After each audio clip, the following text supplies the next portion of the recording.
في الأمس امرأة عمرها 50 سنة، واسمعني، تجلس في أحد مساجد الأسواق من الساعة 10 حتى 5، تتوضأ هنالك وتصلي هنالك وتأخذ طعامها من بيت ابنها وتأكله في مسجد الأسواق، أحد الأسواق التجارية، من 10 حتى 5، وابنها أنذاك يكون في العمل.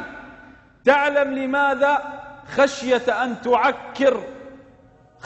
أن تعكر حياة ابنها الذي يسمع لزوجته فينهر أمه، فأبت أن تجلس في بيت الله لعلها أن تبلغ الأمن. أسألكم بالله، هل سمعنا هذا في آبائنا الأولين؟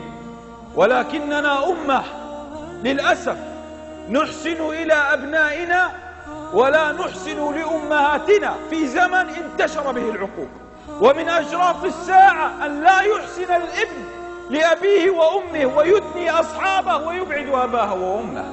من كانت أمه على قيد الحياة فليسجد لله شكرا أن الله وفقه أن رأى أمه في زمن يبعد الرجل أمه من أجل أن يرضي زوجته.